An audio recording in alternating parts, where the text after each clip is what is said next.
Welcome back to another episode of Trailblazers, the podcast where we explore the minds and missions of those shaping our communities with purpose and vision. I'm your host, Melody Bradford, and today's guest is someone who brings both spirit and strategy to leadership.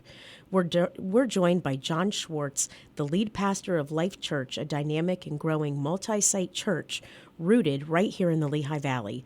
Jon isn't just a pastor, he's a visionary leader, a community builder, and a trailblazer in how faith communities evolve in a rapidly changing world.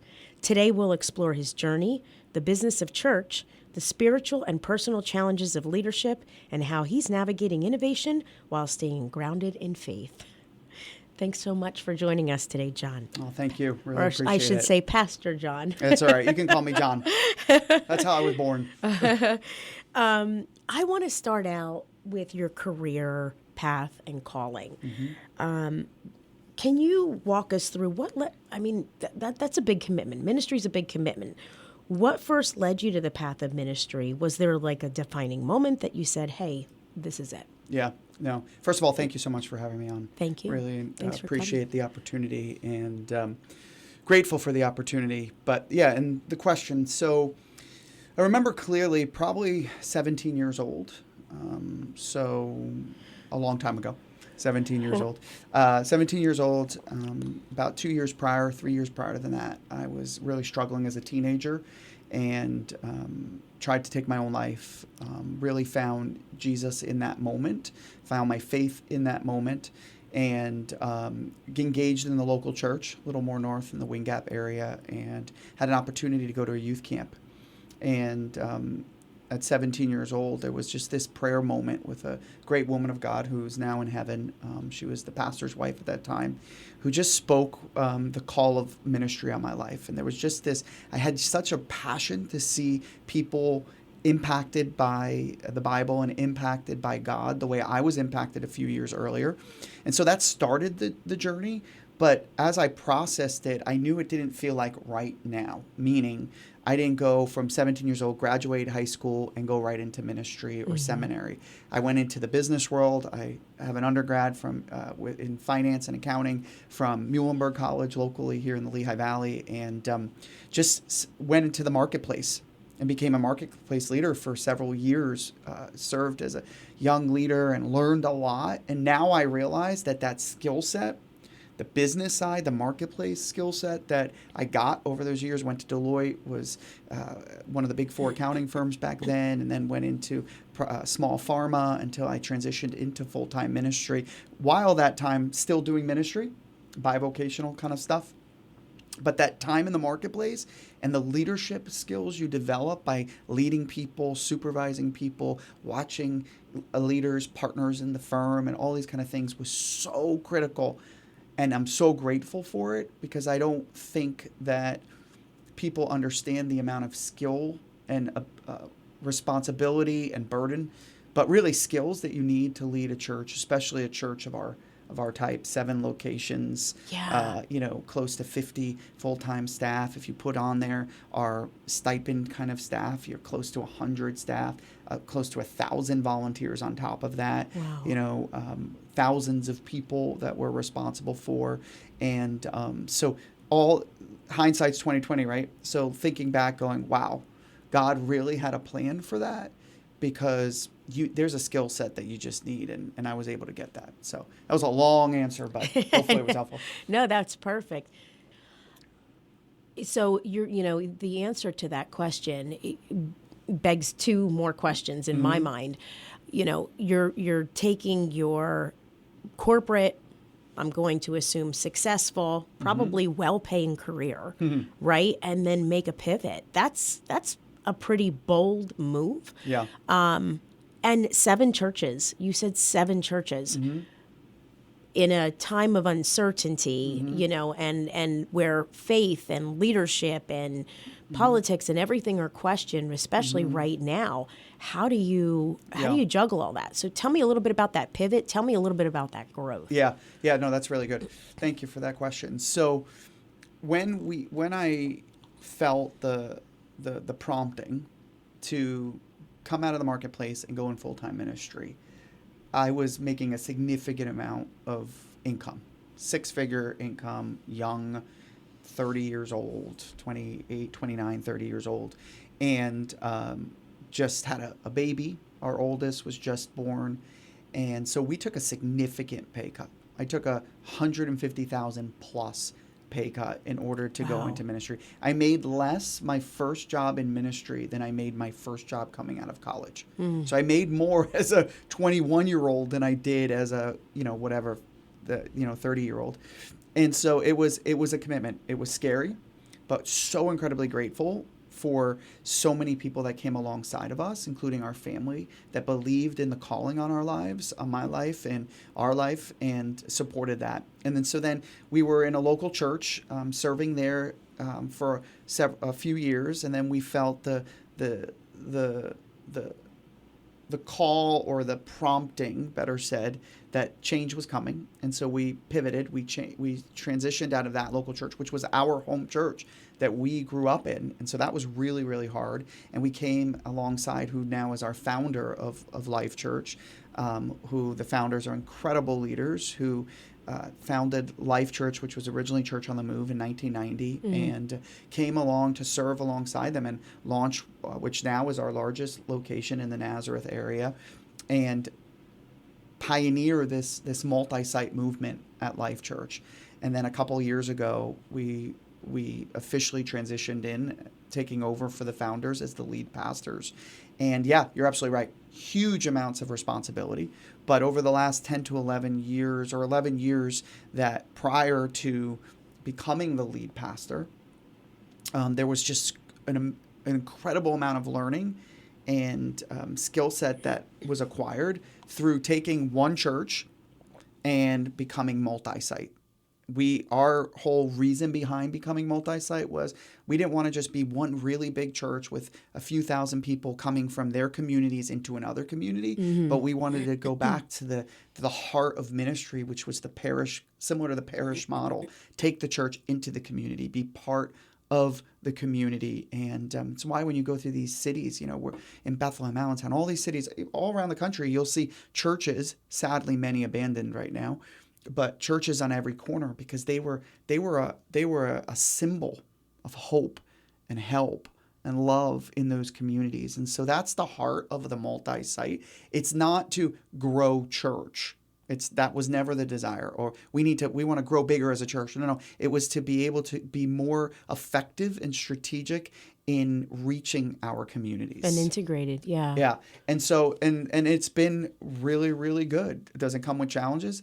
Absolutely. It would be a lot easier to have all my staff and everybody in one building doing the same thing every week. There's always challenges when we do 16 services on a Sunday, close to 30 on Easter Sunday between all of our locations. And so it's a lot. It's a lot. Packed to capacity. Yes, almost all of our locations are packed to capacity. We have a good problem, but it's still a problem where we're running out of parking at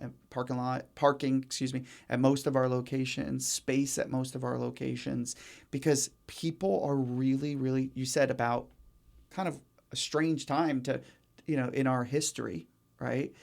People are really hungry for authenticity. They're really hungry for something bigger than themselves.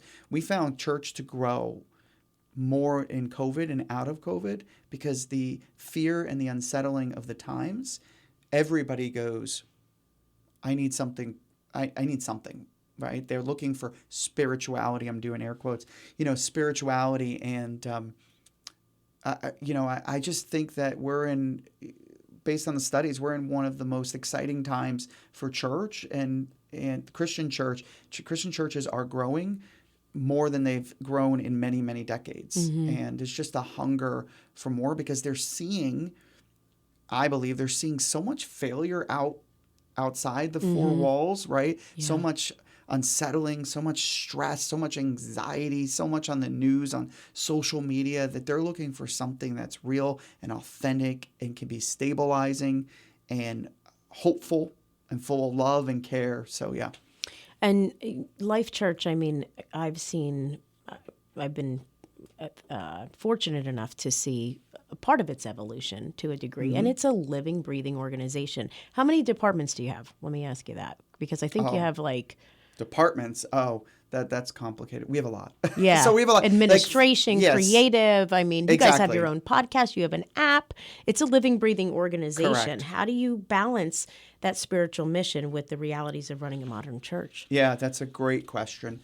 You know, I talk about this often. As the lead pastor, my responsibilities are not just to ensure that those that call Life Church home are spiritually fed, spiritually growing, spiritually taken care of. You know, my wife and I are responsible, we believe, to God for the souls of the people that attend our church. But that is coupled with the reality of managing the church, managing our staff, managing our outreach, all those kind of things. And so what we do a lot as lead pastors is a lot of that, a lot of strategy, a lot of budgeting, a lot of those kind of things. But what we've done is very similar to what the Jesus discipleship model is. We've ensured that we've have a team around us that we serve with that all have responsibilities in order to care for the congregation and care for the needs of the church. I'll tell this quick little story, and this was a long time ago. I remember when we launched our Nazareth location, and we launched it with less than 200 people, and eventually it grew to 500, and now it's close to 2,000 on a Sunday. But when it hit 500, I remember sitting at my kitchen table in tears, going. And I was a campus pastor at that point, meaning a location pastor. And I was also an executive pastor for Life Church. Two different roles. One's a central type of role, and then the other one was the local pastor role. Sitting at the table going and saying to God, 500 people is a lot of people. I don't know everybody anymore. How am I going to do this? And I remember God laid this on my heart. And I'm not saying I heard the audible voice of God, but I'm saying that it just was this sense. It was like, I didn't call you to take care of all those people yourself. I called you to make sure they're taken care of. And that's what Jesus did, right? Jesus was he poured into the 12. And then, of course, he had a smaller group, but he poured into the 12, and then those 12 poured into some, and then those poured into some, and those poured into some. And honestly, it's an organizational management model. Right? All that came from, Jesus. And so it's so important for us as leaders to ensure that we're pouring into a core group of people, and we call that our leadership team, our executive leadership team. And then those people have people that they're pouring into. And so that's the only way that we're able to successfully care for people well and grow the church. Because Jesus' mandate for the church, we all have the same. I don't care if you're Presbyterian, I don't care if you're Assemblies of God, you're non-denominational like us, we all have the same job. Jesus said, go and make disciples.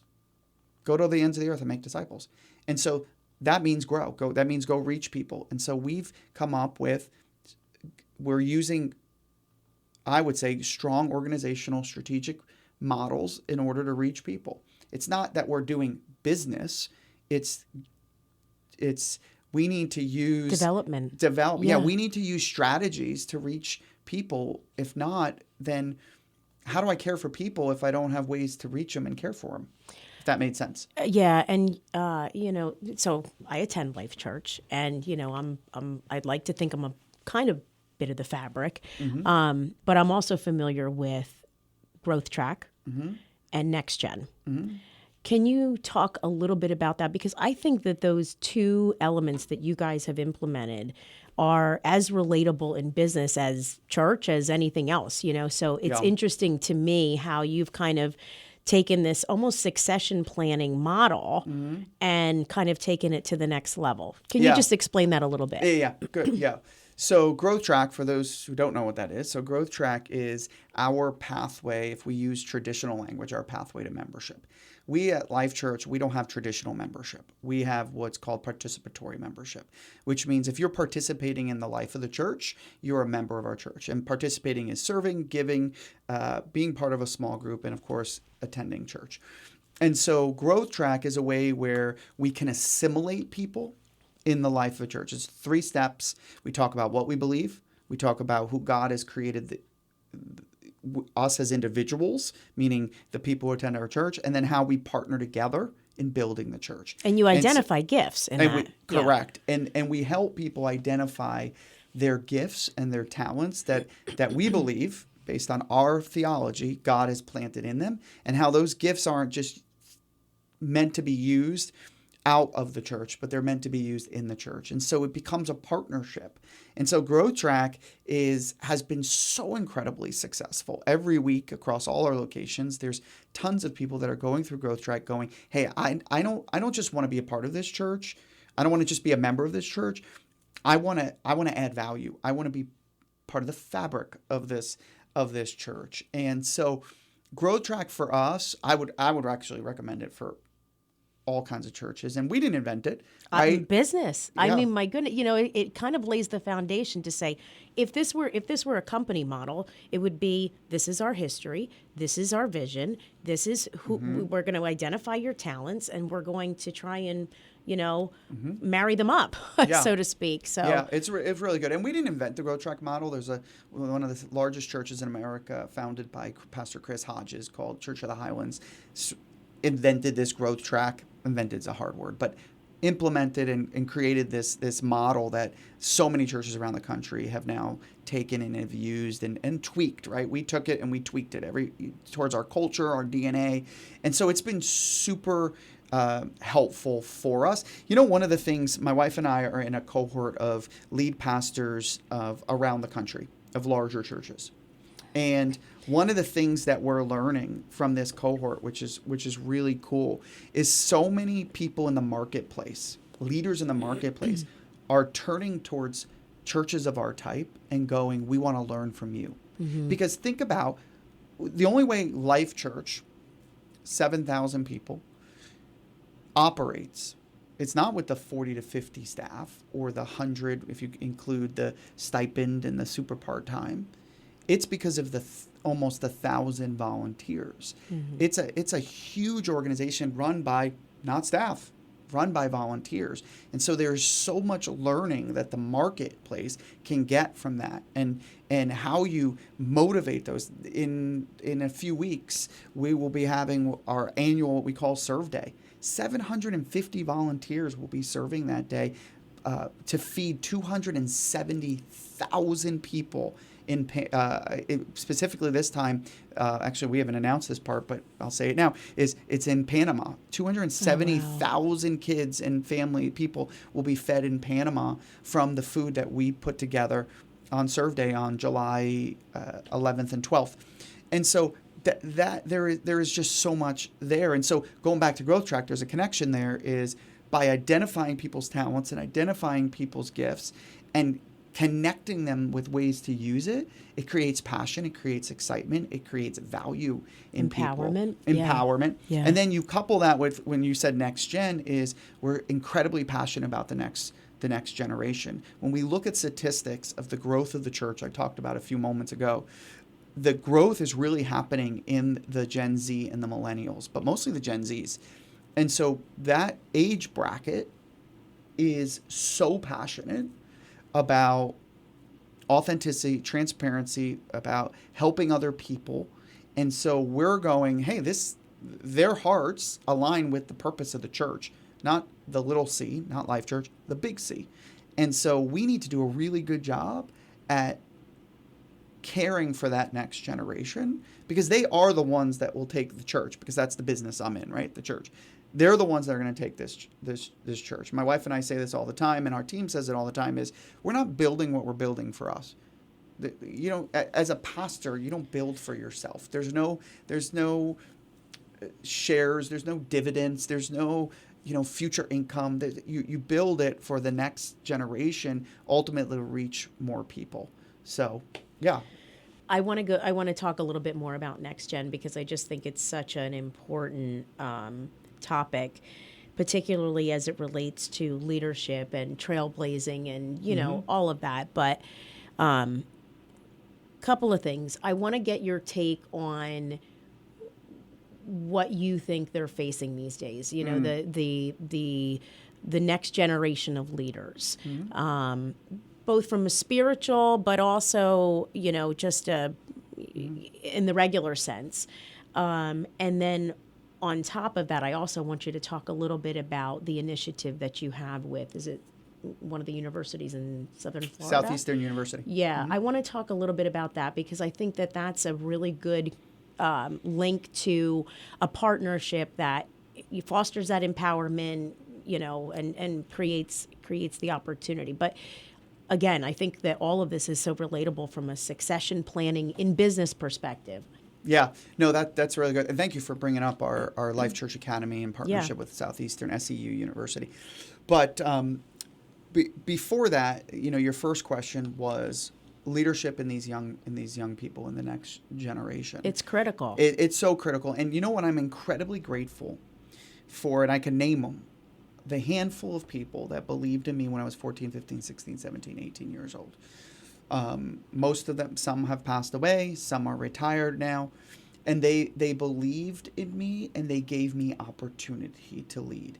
And so one of the things, and my wife is responsible for all that next generation ministries, is what we've been working on really intentionally is creating a model, a leadership platform for the next gen. My daughter, who's 16, going to be 17, a senior in high school, she's part of this, is junior leaders, young leaders that have leadership responsibility, pouring into even the younger leaders, like the middle schoolers, so forth and so on. I think it's so important that we don't have the idea that, just because they're young, they can't do something. Now, don't misunderstand. It's a lot of work when you empower. When you empower young people. My wife and I talk about this all the time. It'd be a lot easier just to bring in and pay someone who has a lot of experience and can get the job done quicker, easier, faster, all those kind of things.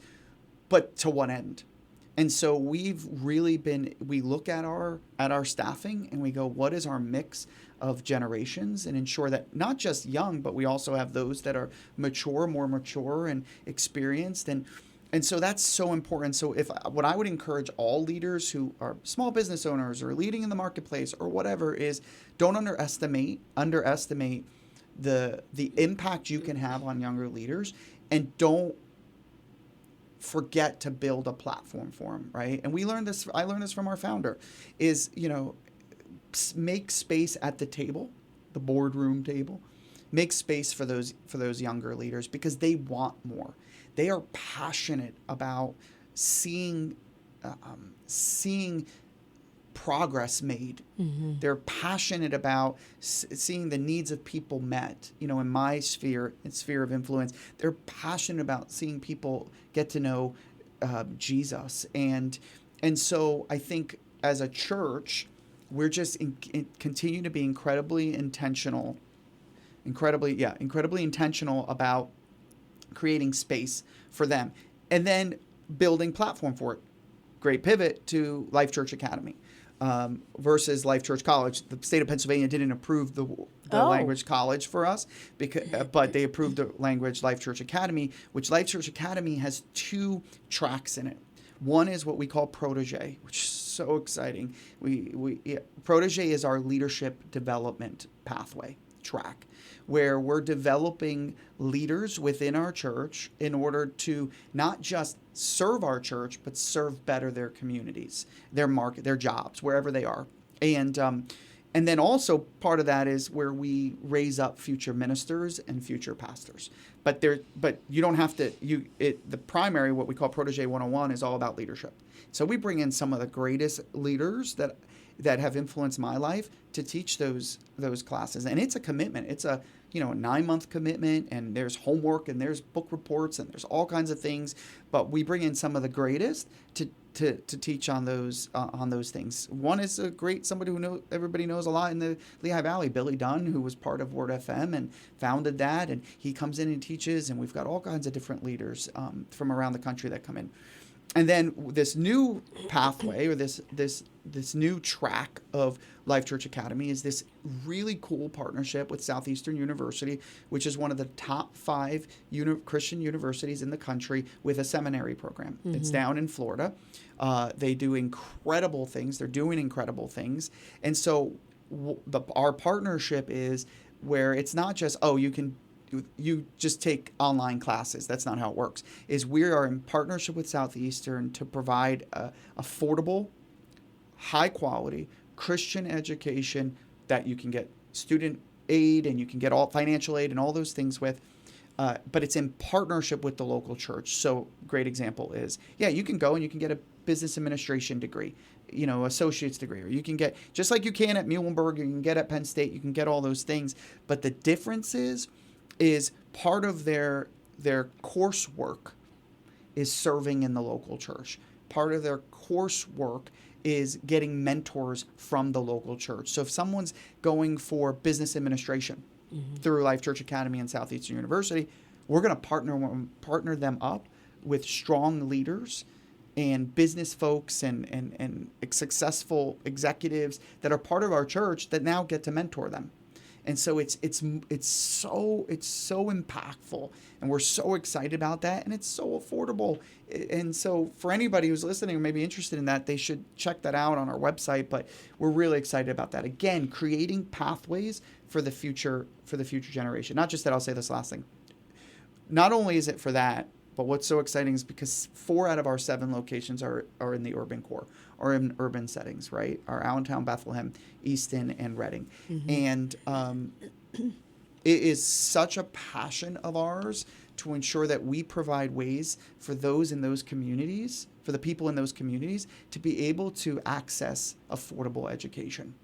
And so this is really good. I mean, $11,000 for the year, like don't get me wrong, $11,000 is a lot of money, but compared to 40, 50, 60, 80, 70, 80,000, and you're getting quality education. And our hope is over time we'll provide a lot more live classes, but it's a really great partnership. So thanks for asking about that. Do the students that are interested in this, first of all, do they have to be a junior? Do they have to be a senior in order to be able to start to apply? They could be 150 years old. Okay, so anywhere in their career, essentially. Do they have to be committed to going into ministry specifically, though? Nope. Or can their trajectory be in business and perhaps serving still in a church community, not just during their school time, but also, thereafter? Yeah, great question.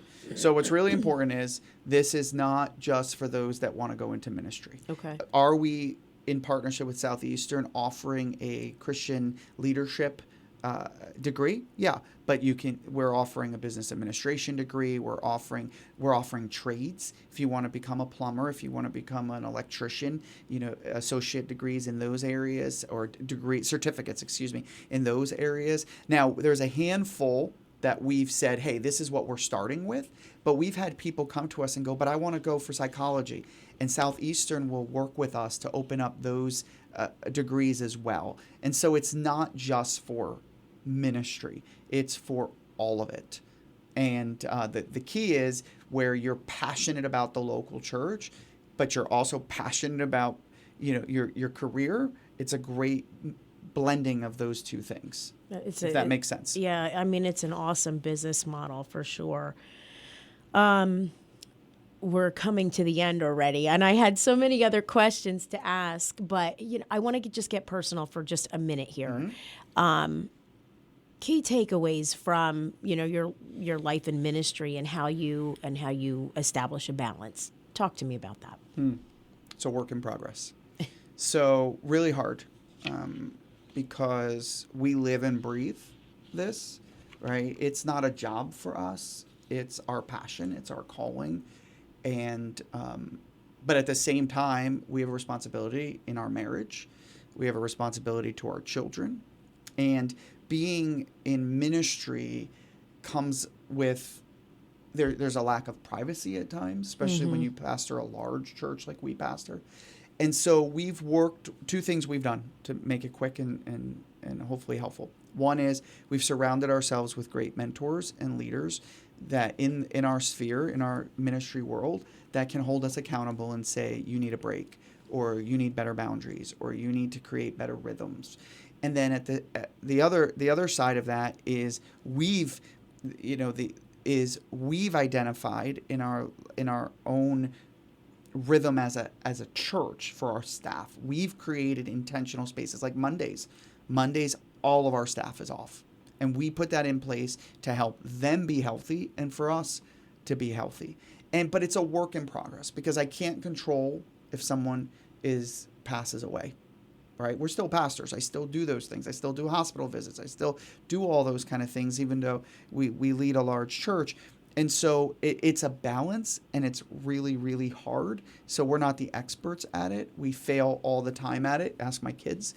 And, my kids will always say, "Where's Dad going? It's 11 o'clock at night." Oh, he's going to the hospital, right? And but I think that one thing that God is going to ask us when we stand before him one day as leaders is he's going to ask us first how well we did with our kids in our marriage, and then he'll ask us how well we did with our church. And so I think finding that balance is hard, but it's important. Any key advice for leaders today? Key advice for leaders today. Yeah. I don't know how I'm a pastor, so I'm going to say it. I don't know how you navigate what's happening in the world without any type of faith. And so I would encourage 2 or 3 things. One is root yourself in something, faith. Now, I believe it's Jesus, but root yourself in something. 2, I think to your point from the question before, leaders, all the stresses of the world are things we were never meant to carry in the first place. We weren't created for that. And so you have to have healthy rhythms as a leader so that you don't start making poor decisions, right? You need healthy rhythms, exercise, quiet time, enjoyable things, golf or whatever you like to do, I think is really important. And the third thing is make sure you're surrounding yourself with the right people. Yeah. I don't care if you're 90 years old or you're 20 years old, we all need mentors and we all need people who will pour into us. So I could sit here for hours and talk with you. There's so many incredible, nuggets of information that you not only just shared today, but if anybody that's looking to maybe explore that faith path or even just reach out to you, they should get out to Nazareth or one of the 7 locations and do that. Yeah. Thank you so much for sharing not just your story, but your heart and your wisdom and your vision for the future. Your journey is a reminder that leadership isn't about titles. It's about transformation, resilience, and the courage to follow a higher calling. To our listeners, if today's conversation stirred something in you, share it, reflect on it, and keep blazing your own trail. Until next time, I'm Melody Bradford, and this has been Trailblazers.